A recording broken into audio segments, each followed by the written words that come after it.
Assalamualaikum warahmatullahi wabarakatuh. Saya Andi Rizak Syakila, kelas 11 A1. Ingin membawakan berita penyiraman air keras kepada Agus Salim hingga penyalahgunaan donasi. Tetap bersama saya di beberapa menit ke depan.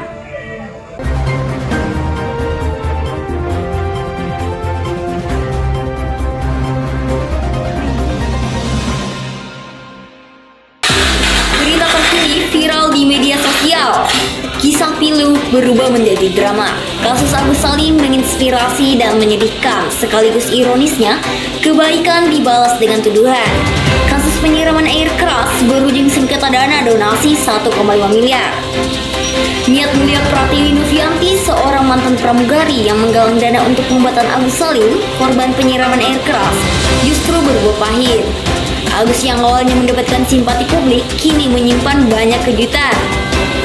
Selain motif dendam yang melatar belakangi aksi kekerasan tersebut, muncul dugaan penyalahgunaan dana donasi yang dikumpulkan untuk pengobatannya. Hal ini semakin mempertanyakan kredibilitas Agus sebagai korban yang membutuhkan bantuan.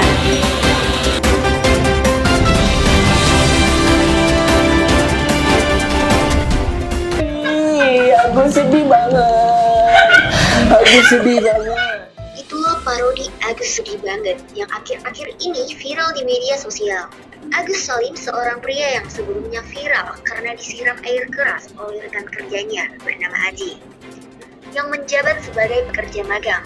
Berbeda halnya dengan Agus yang pada saat itu sebagai leader di sebuah kafe wilayah Cengkareng, Jakarta Barat, tempat di mana keduanya bekerja. Pelaku mengaku kerap dimarahi oleh korban karena ada pekerjaan yang tidak sesuai di tempat kerja tersebut. Akan tetapi, pelaku Aji ini tidak terima, kemudian terjadi pertengkaran sehingga membuat korban kesal dan mengeluarkan kalimat-kalimat yang menyakiti hati pelaku. Hal itu membuat Aji menyiram air keras kepada Agus sehingga mengalami luka bakar serius yang membuat kedua mata Agus rusak. Novi, seorang YouTuber aktivis sosial yang memang biasa mengumpulkan donasi ini pun membuat Agus diundang dalam podcast Denny Sumargo. Agus menceritakan kisahnya dan membuat banyak warganet iba hingga mengumpulkan uang donasi. Aku selalu berharap sih Pak, ada orang baik yang bakal bisa nolong Agus. Namun, muncul dugaan bahwa sebagian besar dana donasi tidak digunakan sesuai peruntukannya. Dugaan ini semakin benar adanya setelah Agus mengobati matanya menggunakan asuransi kesehatan BPJS. Sejak awal, Pratiwi Novianti sudah menekankan bahwa donasi dari masyarakat netizen kepada Agus diperuntukkan untuk pengobatan. Sayangnya, mantan pramugari itu menemukan sejumlah aliran dana ke beberapa nama kerabat yang tidak ada kaitannya dengan pengobatan.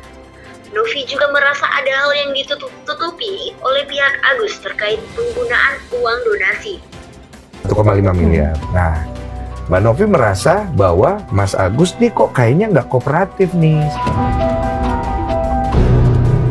sama Mbak Novi. Dan dia ngerasa sepertinya ada yang ditutup-tutupin.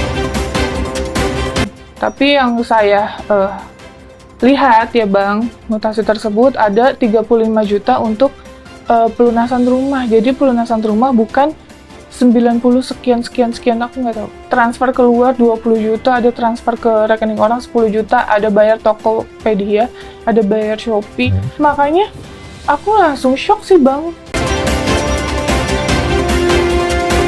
Irisnya, pihak Agus Salim melaporkan Novi ke Polda Metro Jaya atas dugaan pencemaran nama baik. Dikarenakan Novi ingin meminta uang dari rekening yang dikelola yayasannya agar tidak disalahgunakan. Sebab belakangan ini diketahui uang donasi itu bukan digunakan untuk pengobatan Agus. Tak sampai di situ saja, Agus juga menyerang Pratiwi Novianti, pemilik Yayasan Rumah Peduli Kemanusiaan, yang sedari awal menolong Agus untuk mendapatkan donasi. Untuk mutasinya gimana? Kalau hari ini gak dikasih, saya akan menghadap ke Dinsos. Dan saya akan bikin laporan. Saya lakukan adalah menjaga amanah dari para donatur Yang kedua di sini yang saya lakukan untuk kebaikan Mas Agus ya. Itu uang gak saya kemana-manain. Ini semua uang untuk berobat Mas Agus. Saya tidak pakai uangnya. Saya di sini mengamankan amanah dari orang tua. Novi awalnya seorang pramugari yang berhenti dari pekerjaannya demi fokus ke ODGJ dan anak-anak bayi yang terlantar. Sungguh baik hati, kebaikan Teh Novi tak hanya menginspirasi, tetapi juga memberikan kebahagiaan bagi orang-orang sekitarnya. Mamaku selalu mengajarkan berbuat baiklah untuk orang lain. Itu jadi makanya aku putuskan untuk kayak oke, aku resign. Yang pertama aku mau menjalani kebaikan yang selama ini mamaku ajarkan. Yang kedua aku merasa ya udah ini tabunganku gitu. Tabunganku untuk di akhirat kelak. Bayangkan saja, meski telah dilaporkan ke polisi oleh Agus Salim, Novi tetap berharap Agus pulih seperti sedia kala. Saya hanya berharap Mas Agus tetap melanjutkan pengobatannya. Nantinya Mas Agus bisa menghubungi kami kapanpun itu untuk pengobatan yang harusnya dijalani. Itu aja.